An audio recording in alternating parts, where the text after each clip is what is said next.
بسم اللہ الرحمن الرحیم۔ بھید، اسرار سے بھرا ایک حیرت انگیز ناول۔ کنیاما جانے والی پختہ اور ہموار سڑک پر ہماری کار پوری رفتار سے دوڑ رہی تھی۔ فادر ایمرسن کے چہرے پر اب اطمینان جھلک رہا تھا۔ جب ہم کو اطمینان ہو گیا کہ خطرے سے دور نکل آئے ہیں تو کار روک کر ہم نے دوسرے ٹن کا پیٹرول بھی ٹینکی میں بھر لیا۔ میں کار میں واپس بیٹھا تو اتنی دیر میں پہلی بار فادر ایمرسن مسکرائے۔ کیا خیال ہے اگر ایک کپ کافی پی لی جائے؟ انہوں نے کہا۔ بڑا نیک خیال ہے، میں نے ہنستے ہوئے جواب دیا۔ فادر ایمرسن نے پچھلی سیٹ سے تھرموس اٹھا کر کافی انڈیلی اور ہم اپنے کپ لیے ہوئے اس پہاڑی کے کنارے آ گئے جہاں کار رکی ہوئی تھی۔ نشیب میں فاصلے پر صرف ایک جگہ روشنی نظر آ رہی تھی۔ یہ روشنی شاید فلوس کی آبادی کی ہے؟ میں نے پوچھا۔ نہیں، یہ لوگ جاتے وقت علاقے کا واحد پاور ہاؤس ناکارہ بنا گئے تھے، فادر نے جواب دیا۔ یہ روشنی چرچ کے ہسپتال کی ہے، ہمارا اپنا جنریٹر ہے۔ اس کا مطلب ہے فادر لوئس ڈی سوزا اب تک محفوظ ہیں؟ میں نے کہا۔ ہاں، کم از کم جب تک یہ روشنی باقی ہے، انہوں نے جواب دیا۔ سلامتی کی امید بھی باقی ہے۔ ہم جلد ہی وہاں سے روانہ ہو گئے۔ چکردار پہاڑی سڑک بے حد تنگ اور خطرناک تھی۔ بعض جگہ تو کسی دوسری کار کے گزرنے کا راستہ تک نہ تھا۔ فادر ڈی سوزا کے الفاظ میرے کانوں میں گونج رہے تھے۔ کنیاما پہنچ کر تم ایک پنجرے میں پھنس کر رہ جاؤ گے کیونکہ واپسی کا دوسرا کوئی راستہ نہیں ہے۔ لیکن اب مجھے فکر نہ تھی۔ اب سڑک کے دونوں جانب جنگل گھنا ہوتا جا رہا تھا۔ پہاڑیاں ختم ہونے کا نام نہیں لے رہی تھیں۔ ہم ایک پہاڑی کو پار کر کے بڑھتے کہ دوسری سامنے آ جاتی اور تازہ اور سرد ہوا کے جھونکے ہمیں تازہ دم کر رہے تھے۔ فادر کی ہدایت پر اب میں نے کار کی لائٹ چلا دی تھی کیونکہ ایک پرخطر پہاڑی سامنے سے گزر رہی تھی۔ اس سے گزر کر جیسے ہی گھنے جنگل میں پہنچے، بالکل اچانک بارش شروع ہو گئی۔ کچھ دیر بعد بارش اور کڑک چمک اتنی تیز ہو گئی کہ راستہ دکھنا ممکن نہ رہا۔ میرا خیال ہے کہ اب یہیں رک جاؤ، فادر ایمرسن نے کہا۔ ایسے موسم میں آگے جانا موت کو دعوت دینے کے مترادف ہے۔ میں نے کار سڑک کے کنارے لگا کر روک دی۔ مسلسل ڈرائیونگ سے میں اتنا تھک گیا تھا کہ سیٹ سے ٹیک لگاتے ہی میں بے خبر ہو کر سو گیا، اور جب آنکھ کھلی تو دیکھا کہ میں پوری سیٹ پر تنہا سویا ہوا تھا اور فادر ایمرسن نے مجھے کمبل اڑا دیا تھا۔ چاند غروب ہو رہا تھا، بارش تھم چکی تھی۔ میں نے اٹھ کر سگریٹ جلائی تو دیکھا کہ فادر پچھلی سیٹ پر سکڑے ہوئے سو رہے تھے۔ میں نے ماچس بجھائی اور دوبارہ لیٹنے جا رہا تھا کہ سامنے کا منظر اچانک تاریک ہو گیا۔ میں نے چونک کر دیکھا تو حیران رہ گیا۔ ہاتھیوں کا ایک بہت بڑا غول سڑک پر اس طرح آرام سے جا رہا تھا جیسے یہ ان کی اپنی سلطنت ہو۔ میں دیر تک اس حسین منظر کو دیکھتا رہا۔ نیند آنکھوں سے غائب ہو چکی تھی۔ ہاتھی نگاہوں سے دور چلے گئے تو میں کار سے اتر کر باہر آ گیا۔ پوری کائنات پر پرسکون سناٹا طاری تھا۔ دور پہاڑ کی برفیلی چوٹیاں چمک رہی تھیں۔ میں قدرت کے حسن کے مشاہدے میں اس قدر کھویا ہوا تھا کہ مجھے وقت کا اندازہ ہی نہ رہا، اور جب تک سورج کی ابتدائی کرنیں سورج کا پیغام لے کر نہیں آ گئیں۔ میں نے کار کا دروازہ کھولا تو فادر ایمرسن جاگ گئے تھے۔ ہم نے سیر ہو کر ناشتہ کیا، کافی پی اور پھر روانہ ہو گئے۔ ہمارے سامنے بائیں ہاتھ کی جانب اب جنگل کم ہوتا جا رہا تھا اور راستہ نشیب میں جا رہا تھا۔ جلد ہی ہم ایک ایسی وادی میں پہنچ گئے جہاں ایک سمت گھنا جنگل تھا اور دوسری جانب ایک سرسبز پہاڑ سے 3 آبشار وادی میں گر رہے تھے۔ ان کا شفاف پانی چاندنی کی طرح چمک رہا تھا۔ بڑا روح پرور منظر تھا۔ تقریباً 1 گھنٹے کے سفر کے بعد مجھے اندازہ ہو گیا کہ ہم کنیاما کے قریب پہنچ گئے ہیں۔ راستہ پیچ و خم کھاتا ہوا ایک بلند چوٹی پر پہنچ گیا تھا۔ چند میل کے سفر کے بعد ہم پھر نشیب میں آ گئے۔ وہاں سے گزرتے ہوئے مجھے پہلی بار ایک کنیاما لڑکی نظر آئی جو مویشی چرا رہی تھی۔ ہم یقیناً آبادی کے قریب سے گزر رہے تھے۔ جلد ہی ہم میدانی علاقے میں پہنچ گئے۔ ہر سمت ہریالی ہریالی تھی۔ 2 گھنے جنگلوں کے بعد بلند پہاڑ نظر آ رہے تھے۔ ہم ہر سمت سے ان پہاڑوں کے درمیان محصور تھے جیسے کسی قلعے میں بند ہو گئے ہوں۔ دور ہمیں شپالیا کی برف پوش چوٹی اب صاف نظر آ رہی تھی۔ پہاڑ کی بناوٹ اور ساخت سے صاف پتہ چل رہا تھا کہ یہ آتش فشاں پہاڑ ہے جس کی چوٹی آئس کریم کون کی طرح برف سے ڈھکی ہوئی تھی۔ پہاڑ کے گرد کوہر کے ہلکے بادلوں کی باوجود ایک سمت سے واضح طور پر لاوا نظر آ رہا تھا جو آتش فشاں پھٹنے کے بعد بہہ کر جم گیا تھا، اور اس کے نوکیلے نشیب و فراز چمک رہے تھے۔ چوٹی سے اٹھنے والی بھاپ کوہر میں شامل ہو کر پھیل رہی تھی۔ آتش فشاں اب بھی زندہ تھا۔ میدانی علاقے سے لے کر آبادی تک کا سفر بڑا دلکش اور حسین تھا۔ ہر سمت پھیلا ہوا سبزہ زار آنکھوں کو بڑی تراوٹ دے رہا تھا۔ جگہ جگہ دراز قد افریقی آتے جاتے نظر آ رہے تھے، جن کو دیکھ کر اندازہ ہو رہا تھا کہ صرف فادر ایمرسن ہی نہیں بلکہ کنیاما کے تمام باشندے جسیم اور دراز قد تھے۔ تندرست اور خوبصورت مویشیوں کے ریوڑ جگہ جگہ چل رہے تھے۔ چھوٹے چھوٹے چرواہے ان کے ساتھ تھے۔ کھیت میں کاشت کرنے والی ایک لڑکی کار دیکھ کر کھڑی ہوئی تو میں نے دیکھا کہ اس کے جسم پر اسکرٹ نما گھاگھرے کے علاوہ اور کوئی لباس نہ تھا۔ کوہ شپالیہ کی چوٹی قریب تر آتی جا رہی تھی۔ یہ بات واضح ہوتی جا رہی تھی کہ اس آتش فشاں پہاڑ پر چڑھنا بہت دشوار گزار کام ہوگا، کیونکہ جمے ہوئے لاوے کی وجہ سے جگہ جگہ نوکیلی چٹانیں سی ابھری ہوئی تھیں جو اتنی چکنی تھیں جن پر چڑھنا ایک مشکل مرحلہ ہوگا، اور اگر شپالیہ کا پودا واقعی اس پہاڑ پر پیدا ہوتا تھا تو اس کی تلاش کا کام جان لیوا ثابت ہونا ایک متوقع بات تھی۔ ڈاکٹر تلک چوپڑا کے افسوسناک انجام پہ کوئی حیرت نہ ہونا چاہیے تھی۔ ہم جلد ہی آبادی میں داخل ہو گئے۔ لو، تمہارا تو ایک طرف کا سفر ختم ہو گیا، فادر ایمرسن نے کہا۔ اب جلدی تمہارے دوست کو تلاش کرنا چاہیے تاکہ تم دونوں جلد از جلد یہاں سے محفوظ سرحدوں کی جانب نکل جاؤ۔ ہم اس وقت کنیاما کی آبادی میں داخل ہو رہے تھے۔ میں نے دیکھا کہ پوری آبادی کوہ شپالیہ کے عین دامن میں واقع تھی، لیکن اچانک پانی کی جھلک دکھائی دی اور کچھ دور آگے جا کر آتش فشاں اور کوہ شپالیہ کے درمیان ایک پتلی سی جھیل نے حد فاصل قائم کر دی۔ آبادی کے برابر ایک پہاڑی پر فلوس کی طرز کا بنا ہوا ایک چرچ سامنے تھا۔ کنیاما کی آبادی افریقی طرز کی جھوپڑیوں پر مشتمل تھی۔ فرق صرف اتنا تھا کہ یہ قدرے کشادہ اور تعداد میں زیادہ تھی۔ سڑک کے دونوں جانب چھپر نما دکانیں موجود تھیں جن میں سبزیاں، پھل، مچھلیاں اور دیگر روزمرہ کی اشیاء رکھی ہوئی تھیں۔ کنیاما کے لوگ ابا نما لبادہ اور ٹوپی پہنے ہوئے تھے۔ عورتوں کے لباس رنگ برنگے تھے۔ وہ بڑے بے اطمینان اور بے فکری کے ساتھ گھوم رہے تھے۔ ان لوگوں کو یقین دلانا بڑا مشکل ہوگا کہ مصیبت سر پر منڈلا رہی ہے، فادر نے ٹھنڈی سانس لے کر کہا۔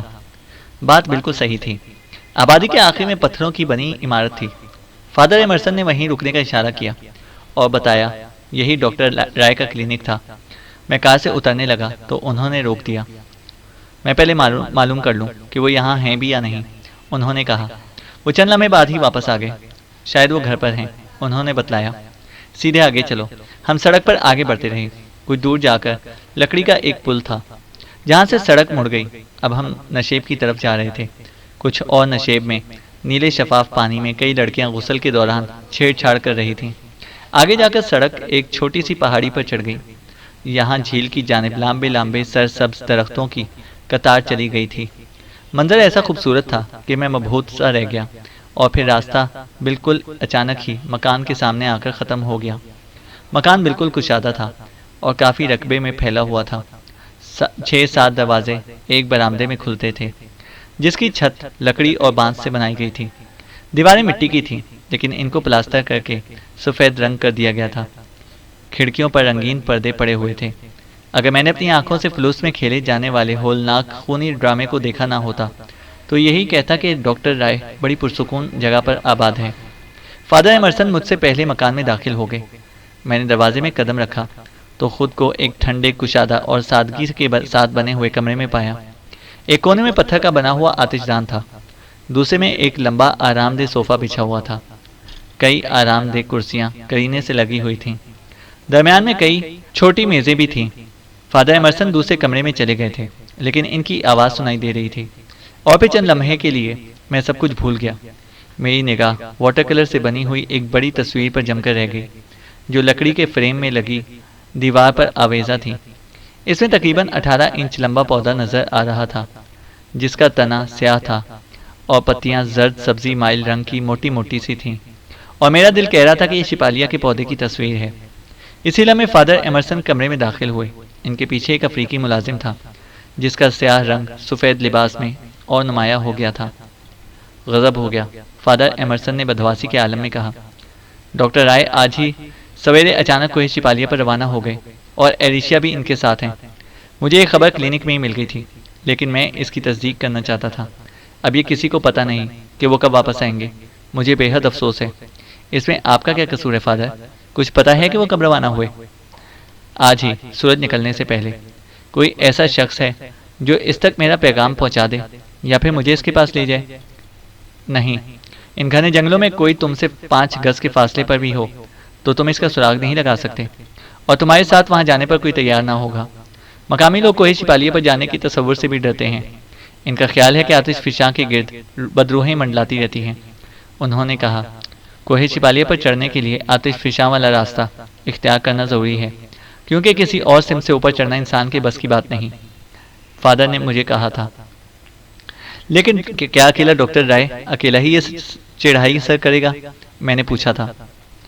وہ یہاں کافی عرصے سے کیمپ پذیر تھے، ممکن ہے انہوں نے کوئی خفیہ طور پر گائیڈ حاصل کر لیا ہو، پھر رشوت دے کر کسی کو منگوا لیا گیا ہو۔ میرا مطلب ہے کہ وچ ڈاکٹر کو ساتھ جانے پر رضامند بھی کر لیا ہو۔ آپ کے خیال میں کیا یہ ممکن ہے؟ میں نے پوچھا تھا۔ میں کچھ نہیں کہہ سکتا، لیکن مسئلہ دراصل یہاں سے واپسی کا ہے۔ میں چاہتا تھا کہ تم آج ہی کنیاما چھوڑ دو، لیکن اگر تم ضروری سمجھو تو ایک دن یہاں قیام کر لو، اس سے زیادہ ٹھہرنا خطرناک ہوگا۔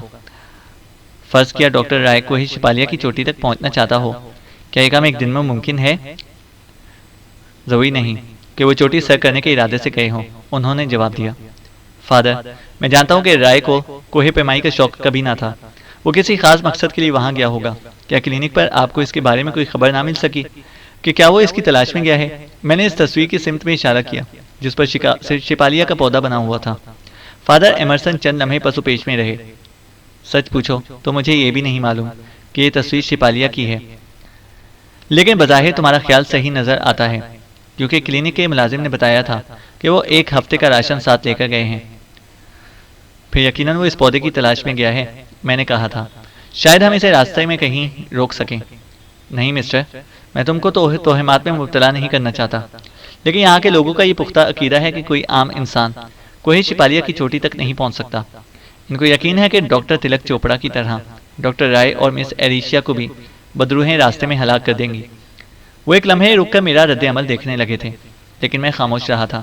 تو وہ بولے، میں خود ان احمقانہ باتوں کا قائل نہیں ہوں، لیکن ان لوگوں کا کہنا ہے کہ جب تک سورج چمکتا رہتا ہے یہ بدروہیں باہر نہیں آتی، لیکن بارش ہوتے ہی یہ پہاڑ کے گرد منڈلانے لگتی ہیں، اور آج بارش ضرور ہوگی، اس لیے کوئی موگنگا بھی اس کے بعد رہنمائی کے لیے راضی نہ ہو سکتا۔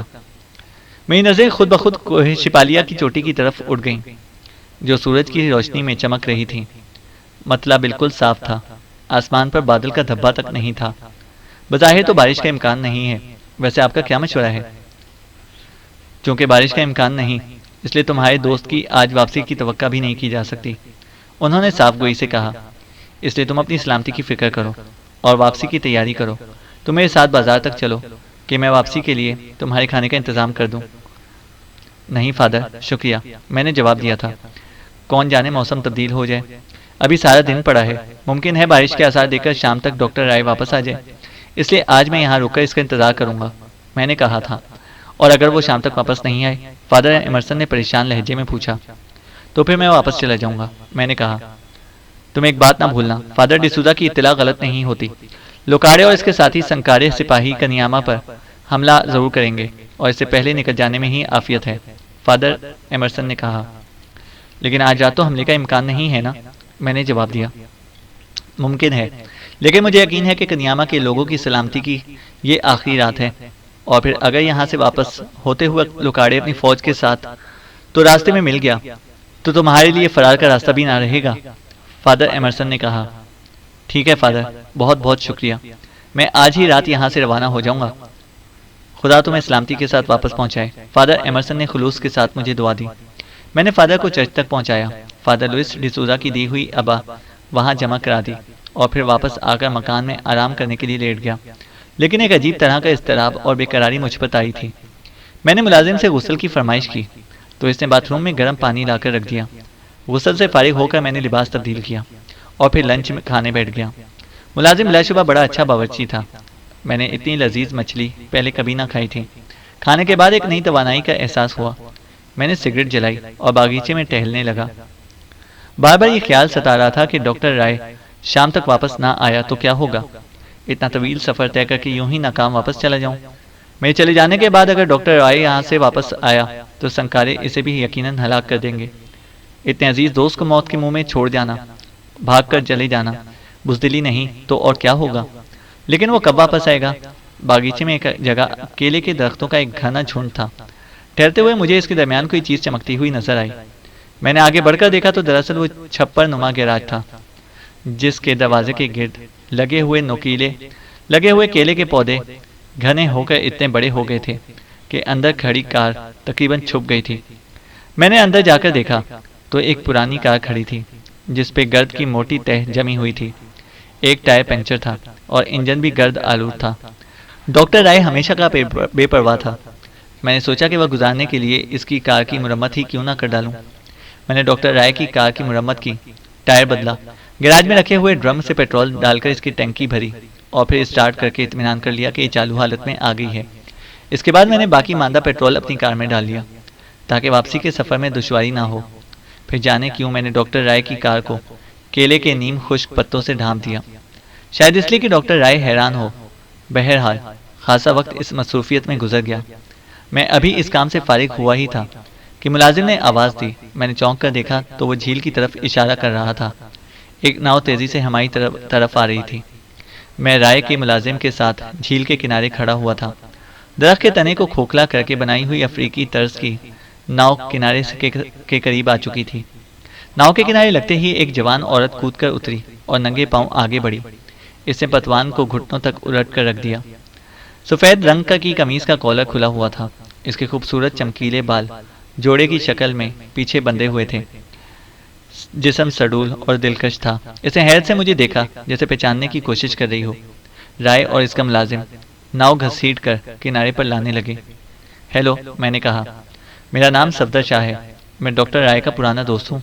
اس نے مسکراتے ہوئے گردن کو ہلکا سا خم دیا اور آگے بڑھی۔ قریب آنے پر میں نے دیکھا کہ اس کی عمر بمشکل 26-27 سال ہوگی اور بلا شبہ وہ بہت خوبصورت تھی۔ اس دوران رائے بھی بہت قریب آ گیا۔ اس نے حیرت سے مجھے دیکھا۔ صفدر، تم؟ میں تو سوچ بھی نہیں سکتا تھا۔ وہ اتنا تھکا ہوا تھا کہ بات کرنے میں دشواری محسوس کر رہا تھا۔ تم یہاں کیسے آئے؟ اس نے ہاتھ ملاتے ہوئے کہا۔ میں نے اس کا ہاتھ نہیں چھوڑا۔ ہم ساتھ ساتھ آگے بڑھنے لگے۔ تفصیل اطمینان سے بتاؤں گا، لیکن وقت بالکل نہیں ہے۔ ہم کو فوراً یہاں سے روانہ ہونا ہے۔ میں نے اسے مختصراً صورتحال بتائی۔ اس دوران میں بھی ایریشیا بھی ہمارے ساتھ آ گئی تھی۔ تم چاہتے ہو کہ ہم دونوں بھی یہ جگہ چھوڑ دیں؟ رائے نے پوچھا۔ ہاں، آج ہی رات۔ اس کے بعد فرار کا موقع نہ مل سکے گا، میں نے کہا تھا۔ رائے خاموش رہا، وہ گہری سوچ میں تھا۔ ہم مکان سے قریب پہنچ گئے تو رائے نے فیصلہ کن لہجے میں کہا، میں جگہ چھوڑ کر نہیں جاؤں گا صفدر شاہ، اس کا سوال ہی پیدا نہیں ہوتا۔ تم ابھی بہت تھکے ہوئے ہو رائے، میں نے پیار سے کہا۔ آرام کر کے کچھ کھا پی لو، پھر اس مسئلے پر بات چیت کریں گے۔ ابھی تم صورتحال کی نزاکت نہیں سمجھتے ہو۔ اس نے سر ہلایا۔ یہ بات نہیں صفدر، تم نے دوستی کا حق ادا کر دیا، میں بیان نہیں کر سکتا۔ تم کو دیکھ کر کتنی خوشی ہوئی ہے دوست۔ ایک لمحے کو ماضی کی یادیں تازہ ہو گئی تھیں۔ گو صفدر، تم نے میرے لیے بڑی زحمت اٹھائی، لیکن یہ بحث چھوڑو رائے، میں آیا اس لیے تھا کہ تم کو واپس لے کر جاؤں، میں نے کہا تھا۔ اس نے غمزدہ نگاہوں سے مجھے دیکھا۔ نہیں دوست، میں اس جگہ کو نہیں چھوڑ سکتا۔ تم دیوانے تو نہیں ہو گئے ہو؟ جو کچھ میں نے بتلایا، کیا اس کے بعد بھی تم کو امید ہے کہ سنکارے تم دونوں کو زندہ چھوڑیں گے؟ میں نے کہا تھا۔ میں دیوانہ نہیں ہوں پیارے۔ اس نے میرا ہاتھ محبت سے دبایا۔ ذرا اوپر بعد جب میں حقیقت بتلاؤں گا تو تم اندازہ کر لو گے کہ میرا فیصلہ کیوں اٹل ہے۔ ڈاکٹر رائے مجھے مکان کے عقب میں لے گیا، جہاں ایک کنارے پر کھلی ہوئی جگہ تھی جس کے آخر میں مٹی کی دیواروں کا ایک کمرہ بنا ہوا تھا۔ دیواروں پر سفیدی تھی۔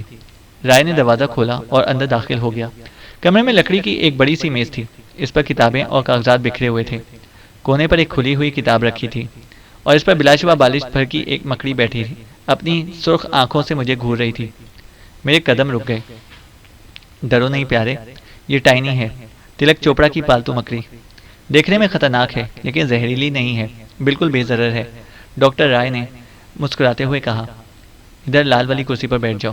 میں آج تم کو یہ بتلانے والا ہوں کہ تلک چوپڑا کا خط ملنے کے بعد میں نے اچانک کینس آنے کا فیصلہ کیوں کیا تھا اور کیوں واپس نہیں جاؤں گا۔ اس نے دراز سے ایک بڑا سا لفافہ نکال کر میری سمت بڑھایا۔ لو، اسے دیکھ لو۔ لفافے سے ایکس رے کی 3 تصویریں برآمد ہوئیں۔ میں نے ایکس رے کو اٹھا کر دیکھنا شروع کیا۔ غور سے دیکھو، یہ گہرے رنگ کے رقبے نظر آ رہے ہیں؟ ہاں، میں نے جواب دیا۔ یہ کینسر کے زخم ہیں پیٹ کے اندر، ڈاکٹر رائے نے کہا۔ اوہ، تو یہ فادر لوئس کے ایکس رے اب تک محفوظ ہیں، میں نے کہا۔ یہ اکثر فادر لوئس کے نہیں، میرے ہیں دوست، رائے نے آہستہ سے کہا۔ تمہارے؟ میں نے گھٹی ہوئی آواز میں کہا۔ ہاں میرے۔ شیراڈو کے نامور ترین اسپیشلسٹ نے مجھے کینسر کا مریض بتلایا ہے۔ اوہ رائے، میں نے بمشکل خود پر قابو پایا، میں سوچ بھی نہ سکتا تھا۔ غم نہ کرو میرے دوست، میرے علاوہ ہزارہ افراد اس موذی بیماری کا شکار ہیں، اسے تسلی دی۔ موت تو سب کو آنی ہے پیارے، لیکن میں سسک کر مرنا نہیں چاہتا۔ انہی دنوں تلک چوپڑا کا خط ملا۔ شپالیہ کا تذکرہ ڈوبتے کو تنکے کا سہارا محسوس ہوا اور میں یہاں آ گیا، اور اس نے اچانک سینہ دبا لیا اور آہستہ سے کہہ رہا، کمبخت، آج کی چڑھائی نے تھکا دیا ہے۔ میں نے لپک کر اسے سنبھالا، اور جب وہ آرام کرسی پر دراز ہو گیا تو میں نے کہا، اس لیے کہہ رہا تھا کہ واپس چلو، مرنا برحق ہے، لیکن ضروری نہیں کہ اس کے لیے ویرانہ منتخب کرو، اور پھر ممکن ہے وہاں کوئی علاج نہیں، اس نے زور سے کہا، اور پھر پیٹ پکڑ کر جھک گیا۔ ڈاکٹر نے میری زندگی کی جو مدت بتائی تھی وہ اب ختم ہو چکی ہے، اس اذیت سے بہتر ہے مر ہی جاؤں۔ رائے میرے دوست، تمہاری اذیت کا کرب میرا دل بھی محسوس کر رہا ہے۔ میں نے اسے پیار سے تھپکی دی۔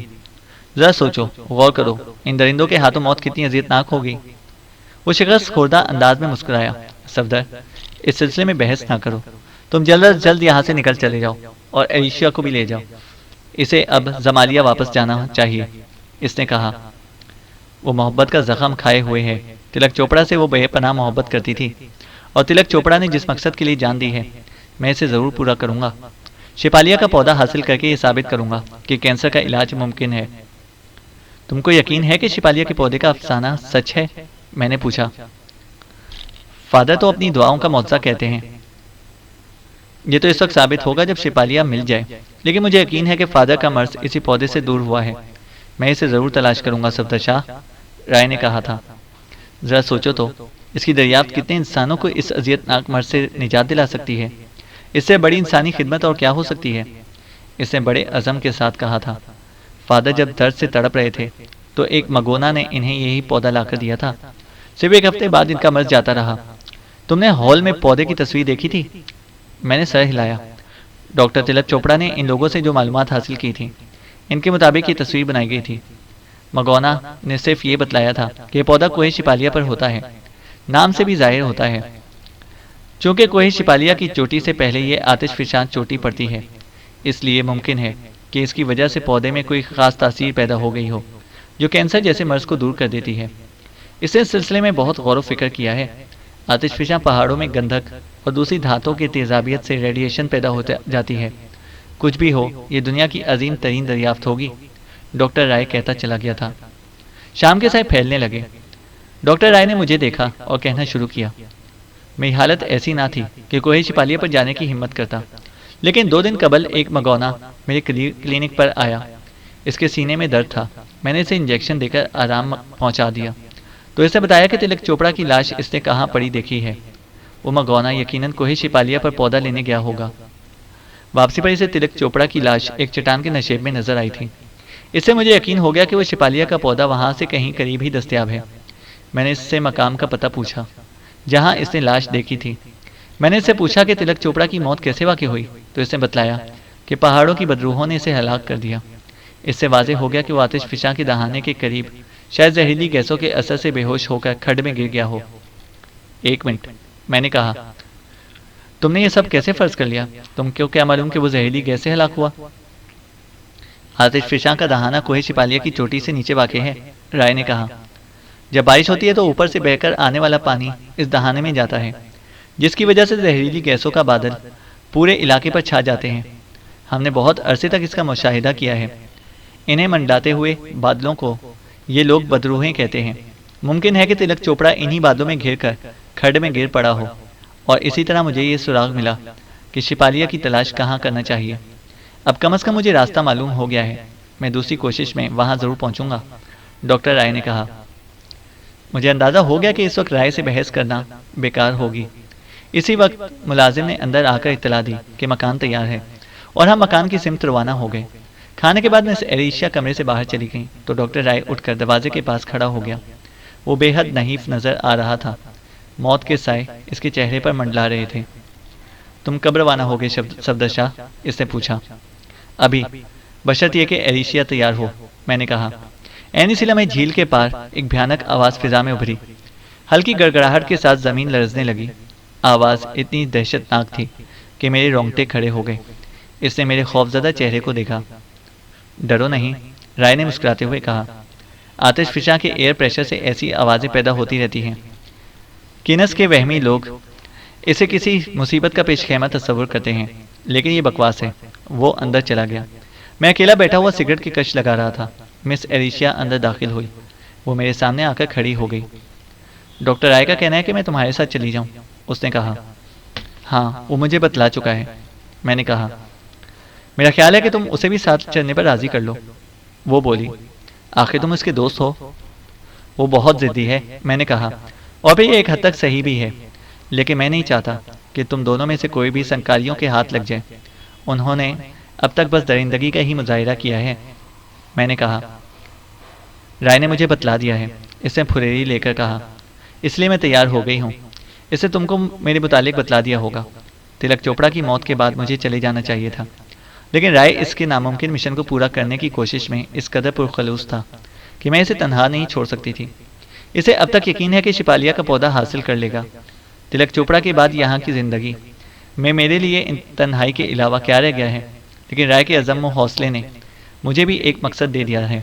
شاید یہاں رہ کر محبت کے زخم مندمل ہو جاتے، لیکن مجھے دکھ ہے کہ رائے تنہا رہ جائے گا۔ ایریشیا بولتی چلی گئی۔ نہیں، میں نے غصے میں کہا، میں اسے سنکاریوں کی بربریت کا شکار نہیں ہونے دوں گا۔ اسے ہمارے ساتھ چلنا ہوگا، اور یہ کام تم کر سکتی ہو، میں نے کہا۔ میں؟ وہ بولی۔ ہاں، تم اس کو بتلا دو کہ اس کے بغیر تم بھی نہیں جاؤ گی۔ اسے مجبور کرنے کا یہی ایک طریقہ ہے۔ جاؤ، وقت ضائع نہ کرو، میں نے کہا۔ وہ چلی گئی۔ میں نے کمرے میں جا کر لباس تبدیل کیا، ریوالور چیک کر کے جیب میں رکھا اور دریچے کے سامنے آ کھڑا ہوا۔ شام ابھی ہوئی ہی تھی، لیکن ہر سن گھنگھور تاریکی چھا گئی تھی۔ صرف آتش فشاں کے دہانے کی روشنی فضا میں نظر آ رہی تھی۔ خوبصورتی کے باوجود منظر ڈراؤنا سا لگ رہا تھا۔ قدموں کی آواز سن کر میں چونکا۔ گھوم کر دیکھا تو ایریشیا تھی۔ وہ بھی آ رہے ہیں، اس نے کہا۔ تمہاری ترکیب کارگر ہوئی، لیکن مجھے اب تک یقین نہیں آ رہا کہ وہ اتنی آسانی سے کیسے رضامند ہو گیا۔ البتہ وہ چند منٹ کے لیے کلینک پر رکنا چاہتا ہے تاکہ سوسی کو ضروری ہدایات دے دے، ایریشیا نے کہا۔ چلتے ہوئے کلینک پر رک جائیں گے، میں نے کہا۔ نہیں، تم پہلے اسے وہاں لے کر جاؤ، جب تک میں تیاری کر لوں گی، ایریشیا نے کہا۔ کلینک پر سناٹا طاری تھا۔ گاڑی رکتے ہی ڈاکٹر رائے اپنا بیگ لے کر اترا۔ تم چند منٹ انتظار کرو، میں یہ دوائیں رکھ دوں اور چند ضروری کاغذات بھی لے لوں، اس نے کہا۔ اتنی دیر میں تم جا کر ایریشیا کو لے آؤ، جاؤ، وقت ضائع نہ کرو، رائے نے مجھے کہا۔ میں واپس پہنچا تو ایریشیا مکان کے باہر منتظر کھڑی تھی۔ سامنے 2 سوٹ کیس رکھے تھے، چند کمبل اور ایک بیگ کے علاوہ اس کے ہاتھ میں رائفل دیکھ کر میں چونک پڑا۔ یہ تلک چوپڑا کی رائفل ہے، اس نے کہا، لیکن افسوس اس میں صرف 4 راؤنڈ باقی بچے ہیں۔ کوئی بات نہیں، لیکن تم رائفل چلانے جانتی ہو؟ میں نے پوچھا تھا۔ ہاں، وہ بولی۔ تو پھر اسے لے کر اگلی سیٹ پر آ جاؤ، میں نے کہا، اور سامان ڈگی میں رکھ کر فوراً ہی روانہ ہو گیا۔ آسمان پر بادل منڈلانے لگے تھے، اس لیے چاند چھپ گیا تھا۔ جھیل کی جانب سے ہوا تیز ہو گئی تھی۔ ہم سب کلینک پر جا کر رکے تو صرف ایک دریچے میں لیمپ روشن تھا اور کھلا ہوا دروازہ کھٹا کھٹ بج رہا تھا۔ میں نے گاڑی روکی، ایریشیا نے رائفل سیٹ پر رکھی اور بھاگتی ہوئی دروازے کی سمت بڑھی۔ ہوا کے تیز جھکڑ سے اس کے بال اڑ رہے تھے۔ چند لمحے بالکل خاموشی رہی، ہوا بھی جیسے تھم گئی، اور پھر دوسرے ہی لمحے اور شور سے آندھی چلنے لگی۔ اسی لمحے ایریشیا دروازے میں نمودار ہوئی۔ اس کے ہاتھ میں ایک کاغذ پھڑ پھڑا رہا تھا۔ وہ چلا گیا، ایریشیا چلائی، ہمیں چھوڑ کر فرار ہو گیا۔ اس نے لکھا تھا، تم اپنا سفر جاری رکھو، میرا راستہ تم سے جدا ہو چکا ہے اور مجھے موت سے لڑنا ہے، اور تم زندگی کی تلاش میں جا رہے ہو، مجھے تلاش کرنے کی کوشش نہ کرنا۔ دستخط رائے کے تھے۔ میں نے کاغذ مروڑ کے غصے میں باہر پھینک دیا اور کار کا انجن بند کر دیا۔ اب کیا ارادہ ہے؟ ایریشیا نے پوچھا۔ اسے تلاش کروں گا، 10 منٹ میں وہ دور نہیں جا سکتا، میں نے کہا۔ نہیں، ایریشیا نے میرے بازو پر ہاتھ رکھتے ہوئے کہا، اس کی خواہش ہے تو رہنے دو، اور پھر اس تاریکی میں اسے کہاں تلاش کرو گے؟ ایریشیا ٹھیک کہہ رہی تھی، موسم طوفانی ہو چکا تھا اور اس تاریکی میں تیز قدم رکھنا بھی ممکن نہ رہا تھا۔ پھر کچھ اندازہ بھی نہ تھا کہ وہ کدھر گیا ہوگا۔ میری حماقت ہے کہ مجھے اسے تنہا نہیں چھوڑنا چاہیے تھا۔ ہم مجبوراً واپسی کے سفر پر روانہ ہو گئے۔ گاؤں سے نکلتے ہی میں نے رفتار تیز کر دی۔ میں بارش ہونے سے قبل دور نکل جانا چاہتا تھا۔ میرا دل افسردہ تھا کہ ناکام واپس جا رہا ہوں۔ اتنی زحمت اٹھا لانا لا حاصل تھا۔ ہم تقریباً 1 گھنٹے تک خاموشی سے سفر کرتے رہے، دونوں اپنے خیالوں میں گم تھے۔ میدانی راستہ پیچھے چھوڑ کر اب ہم چکردار پہاڑی راستے پر سفر کر رہے تھے۔ ایریشیا بے چینی سے پہلو بدل رہی تھی۔ تم سو جاؤ، میں نے اس سے کہا، بعد میں اگر میں تھک گیا تو تم اسٹیئرنگ سنبھال لینا، کیونکہ ہمیں تمام رات سفر کرنا ہے۔ اس نے کھوئی کھوئی نظروں سے مجھے دیکھا۔ میں بھی یہی چاہتی ہوں، لیکن تم فکر نہ کرو۔ ہم اس وقت راستے کی سب سے بلند پہاڑی پر تھے۔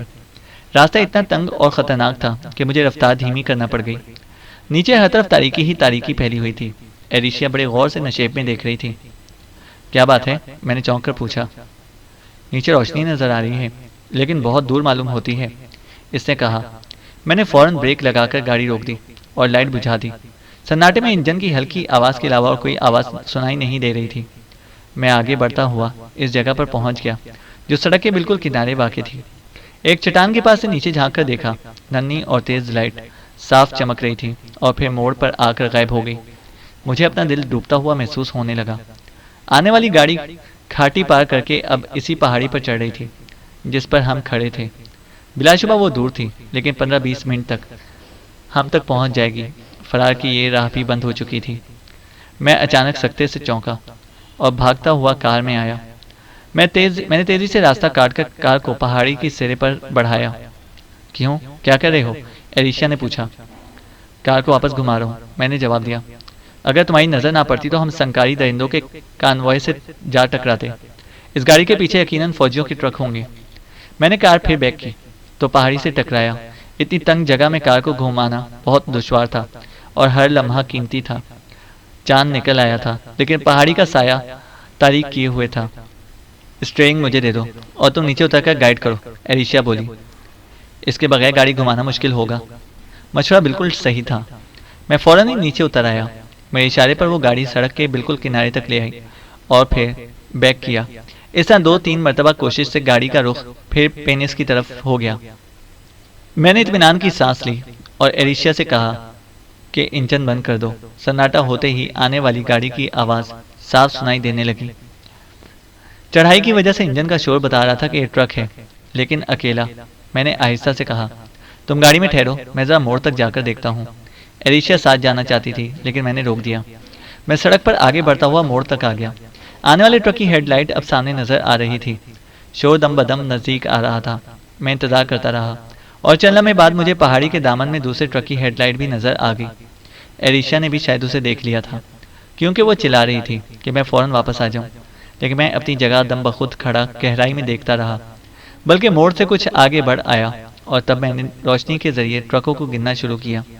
5 6 7 میں نے 10 ٹرک گنے، لیکن اس لمحہ آگے آنے والے ٹرک کی روشنی اتنی قریب نظر آئی کہ میں پھرتی کے ساتھ واپس مڑا تاکہ بھاگ کر کار تک پہنچ جاؤں، لیکن اسی لمحہ پہاڑی کے سائے میں کوئی چیز کھڑی نظر آئی۔ پہلے تو میں سمجھا کہ کوئی جانور ہے، لیکن آنکھیں تاریکی سے مانوس ہوئیں تو میں نے اسے پہچان لیا۔ یہ ایک جیپ تھی۔ تم وہاں کیا کر رہے ہو؟ لڑکی کی آواز میرے کانوں سے ٹکرائی۔ میں چونک کر کار کی سمت بھاگا، لیکن ابھی چند قدم ہی گیا تھا کہ تاریکی سے 2 سائے نکل کر درمیان میں حائل ہو گئے۔ ان کی خاکی وردی اور کاربائن دیکھ کر یہ سمجھنے میں دیر نہ لگی کہ یہ سنکاری فوجی تھے جو تاریکی میں چھپے میری نقل و حرکت پہلے سے دیکھ رہے تھے۔ رک جانے کے علاوہ میرے پاس اور کوئی چارہ نہ رہ گیا تھا۔ چینل کو سبسکرائب کریں اور بیل آئیکن کو پریس کریں تاکہ ہماری ہر اپڈیٹ آپ کو بر وقت مل سکے۔